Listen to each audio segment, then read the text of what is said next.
आज हम लोग पढ़ेंगे वेक्टर फॉर्म इलेक्ट्रोस्टैटिक का छठा यूनिट मतलब छठा टॉपिक, और उस टॉपिक का नाम होगा vector form of Coulomb's law.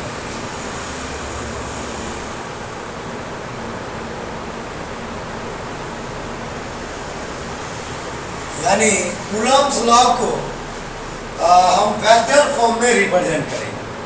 जैसा कि आप लोग इसके अंतर्गत देखिए, इससे पहले हम आपको बताए थे कि चार्जेस जो होता है, इलेक्ट्रिक चार्जेस जो होता है वो स्केलर क्वांटिटी है, हम उसको वेक्टर बना सकते हैं। तो इसी के लिए उस इलेक्ट्रिक चार्ज को वेक्टर बनाने के लिए हमने vector form of Coulomb's law का सहारा लिया। ओके, इसमें सबसे पहले हम पढ़ेंगे फोर्स ऑफ डायरेक्शन, यानी फोर्स का डायरेक्शन को समझेंगे, उसके बाद बात करेंगे। देखिए, अलग अलग बुकों में या अलग अलग राइटर के द्वारा फोर्स का डायरेक्शन अलग अलग समझा दिया जाता है, और आप देखिएगा तो समझाने से पहले वो ये चीजों को मेंशन कर देते हैं कि मेरे फोर्स का डायरेक्शन इस ओर है। ओके, उदाहरण के तौर पर देखिए क्या है, अगर मैं क्या कर रहा हूं, यहां मान देता हूं 1, इधर 2, इधर 3, और इधर मैं डायरेक्शन लेता हूं, ये मैं लेता हूं चौथा नंबर। ठीक है ना सर, इसको मैं 1 माना हूं, इसको 2, इसको 3, इसको 4। अगर बाय द वे अगर मैं यह समझना चाह रहा हूं कि यहाँ सब चार्जेस है सर, एक्चुअल में यहाँ Q1 चार्जेस है। ओके, यहाँ Q1 चार्जेस है, यहाँ Q2 चार्जेस है, यहाँ Q3 चार्जेस है, और यहाँ सर Q4 चार्जेस है, और सभी के सभी पॉजिटिव चार्जेस। ओके, ठीक। अब देखिए क्या है कि Q1 चार्जेस फोर्स कर रहा है किस पर, Q2 पर, और Q2 चार्जेस फोर्स कर रहा है किस पर, Q1। मतलब एक दूसरे को प्रतिकर्षित कर रहा है। अगर मैं इस डायरेक्शन में फोर्स को लेना चाहूँ, इस डायरेक्शन में इलेक्ट्रोस्टैटिक फोर्स का मान कितना होगा, इस डायरेक्शन में इलेक्ट्रोस्टैटिक फोर्स का मान कितना होगा, किस डायरेक्शन होगा इस फोर्स का डायरेक्शन, इधर जो लगने वाला फोर्स है। तो देखिए कहां से स्टार्ट है, यहाँ हमारे पास चार्ज है, तो Q2 से लेकर किधर की ओर आ रहा है, 1 से, तो चार्जेस जो है इधर फोर्स जनरेट कर रहे हैं इसका असर। अगर हम यहाँ बात कर ले,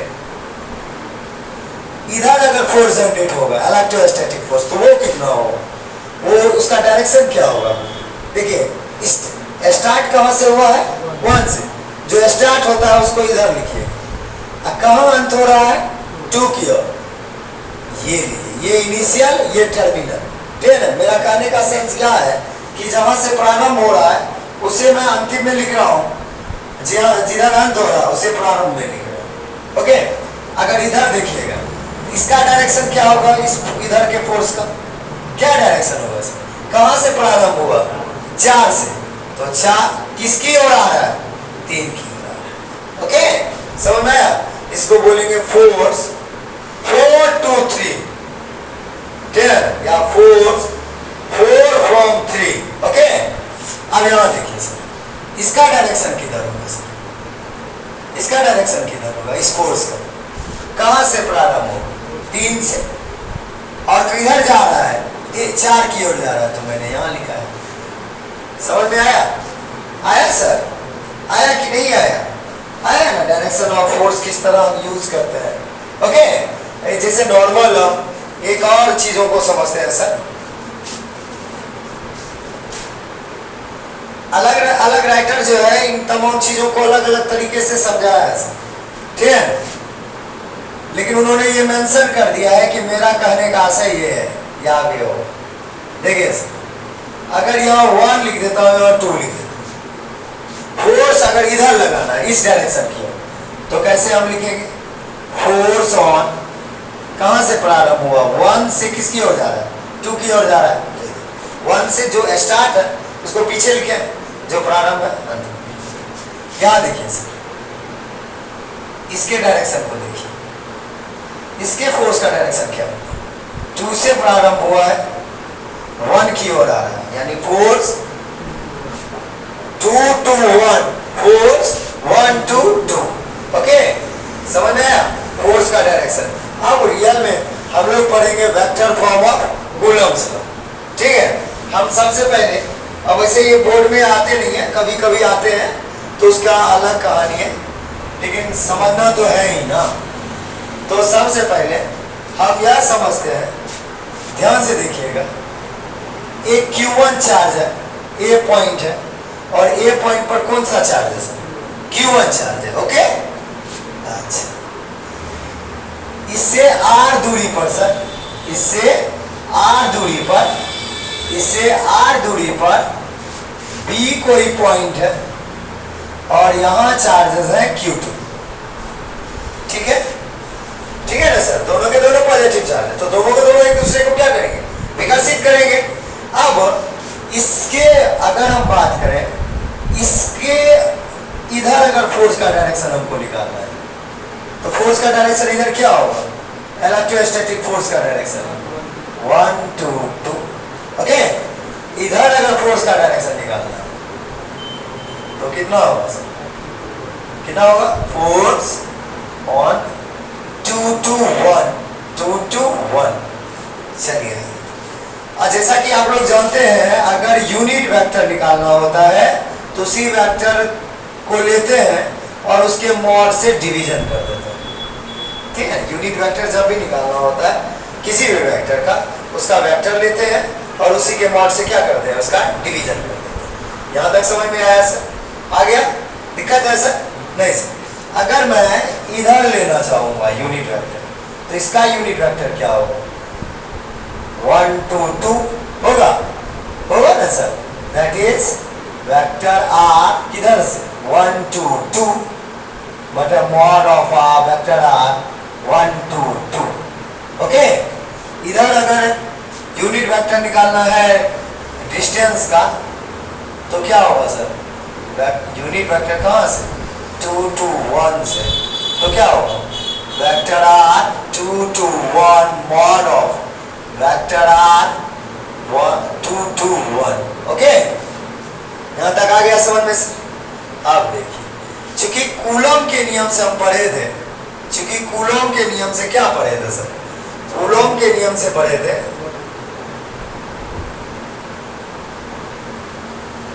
कूलम्स लॉ से क्या पढ़े थे?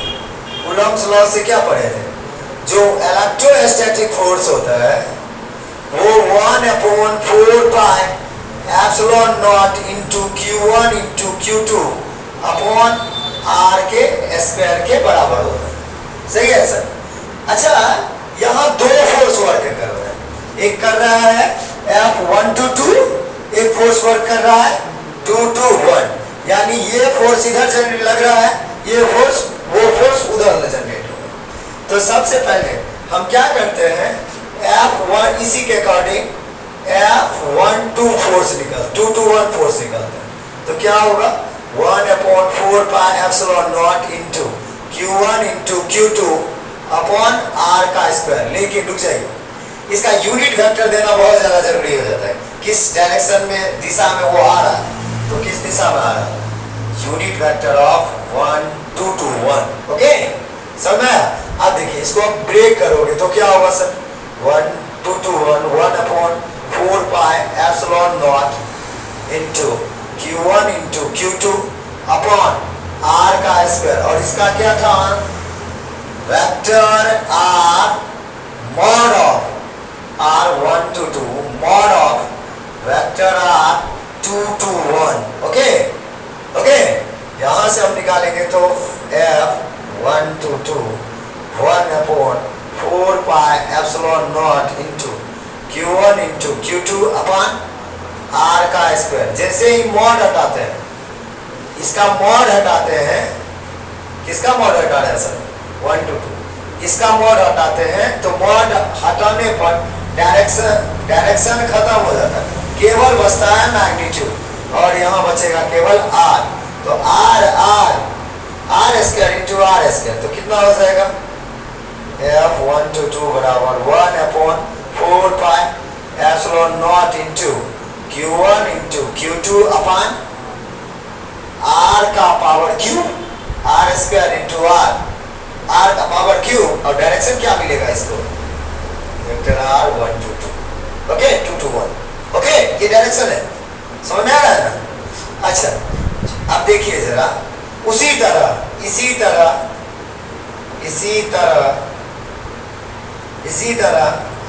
इसका क्या हो जाएगा सर, उसका 1 2 2 का कितना हो जाएगा, 1/4 pi epsilon not into Q1 into Q2 upon R का क्यूब। उसी तरह समझ में आ रहा है ये चीजें, और यहाँ वेक्टर लग जाएगा 1 2 2, इसको इक्वेशन 1 मान लेते हैं, इसको इक्वेशन 2 मान लेते हैं, ठीक है ना सर, समझ में आ रहा है ना सर। तो हम क्या करते हैं, इक्वेशन देखिए जितना बल ये लगा रहा होगा उतना बल ये भी लगा रहा होगा, सही बात है, यानी जितना फोर्स ये जनरेट कर रहा होगा उतना फोर्स ये ही जनरेट कर रहा है, क्योंकि दोनों फोर्स का मान समान है सर, दोनों फोर्स का मान समान है। अतः जब दोनों फोर्स का मान समान होने लगे, चूंकि लेफ्ट हैंड बराबर है, तो ऐसे स्थिति में इक्वेशन को कंपेयर कर लिया जाता है। इक्वेशन को क्या कर लिया जाता है, कंपेयर कर लिया जाता है। मैं इसको थोड़ा सा मिटा दे रहा हूँ, तो मैं लिखता हूँ compare equation 1 and 2, compare equation 1 and 2, we get देखिए अगर F1 2 है हमारे पास और 1/4 पाई एप्सिलॉन नॉट है into Q1 into Q2 upon R का क्यूब है, और डायरेक्शन इसको कितना मिला हो, R 1 2, और उसी के according Q2 1 to 2 1/4 pi epsilon not into Q1 into Q2 upon R का क्यूब, सर वेक्टर R 1 2 2। देखिए सर कौन कौन सी राशियां कट जाएंगी, ये राशियां और ये राशियां कट जाएंगी, ये राशियां खत्म हो जाएंगी, और दो राशियां हमारे पास बचेगी। तो F 1 2 2 2 to 1 is equals F 1 2 2, okay एक राशि ये बनेगा, एंड कौन और बनेगा, वेक्टर R 1 2 है और R 1 2 2, ठीक है सर। इसको आप ऐसे भी लिख सकते हैं सर, इस वाले टर्म में अगर आपको लिखना हो केवल 2 to 1, तो आप इसको ना लिखकर केवल आप माइनस लगा देंगे और ऐसे लिख सकते हैं। माइनस का रिप्रेजेंटेशन होता है अपोजिट डायरेक्शन, यानी वेक्टर फॉर्म से ये हम vector form of coulomb law से हमें यह पता लगा कि दो चार्जों के बीच लगने वाला जो इलेक्ट्रोस्टैटिक फोर्स होता है एक दूसरे के विपरीत होता है, तथा उसकी दूरी भी एक दूसरे के विपरीत होती है। यानी कंक्लूजन में मैं लिखना चाहूंगा तो मैं लिख सकता हूं, अतः इससे स्पष्ट होता है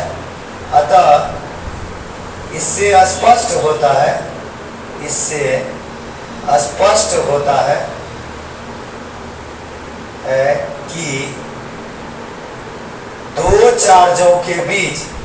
दो चार्जेस के बीच लगने वाला बल जो होता है, लगने वाला बल एक दूसरे के विपरीत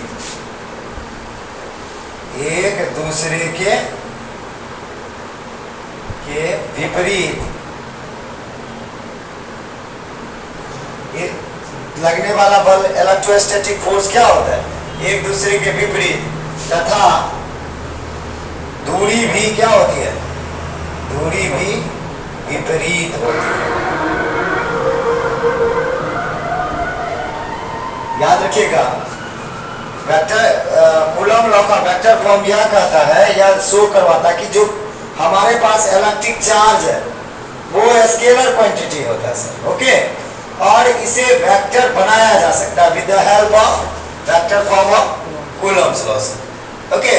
तो इससे एक बात स्पष्ट होता है, vector form of coulomb law से एक बात स्पष्ट होता है कि दो चार्जों के बीच लगने वाला जो इलेक्ट्रोस्टैटिक फोर्स होता है एक दूसरे के विपरीत ये इधर फोर्स जनरेट करेगा। देखिए अगर ये है सर, ये है सर, अगर मैं यहाँ Q1 ले रहा हूँ, यहाँ Q2 चार्ज ले रहा हूँ, तो Q1 चार्ज किसको फोर्स करेगा? Q2 चार्ज को। और Q2 चार्ज किसको फोर्स करेगा? Q1 चार्ज को। एक दूसरे के विपरीत, हाँ, मैग्नीट्यूड समान हो। समझ में आया कि नहीं आया? दो चार्जों के, अतः इससे स्पष्ट होता है कि दो चार्जों के बीच लगने वाला जो इलेक्ट्रोस्टैटिक फोर्स होता है वो एक दूसरे के विपरीत, तथा इसके साथ साथ सर दूरी भी विपरीत होती है। दूरी भी क्या होती है? विपरीत होती है। ये होता है हमारा electro vector form of Coulomb's law. Okay, अब हम बात करेंगे दूसरा जो टॉपिक आता है distribution of charge, electric charge. ठीक है, चार्जों का वितरण, डिस्ट्रीब्यूशन ऑफ इलेक्ट्रिक चार्ज, चार्जों का वितरण। तो वास्तव में देखा जाए तो वस्तुओं में चार्जों का डिस्ट्रीब्यूशन दो तरह से होता है, एक कंटिन्यूअस होता है और दूसरा होता है नॉन कंटिन्यूअस।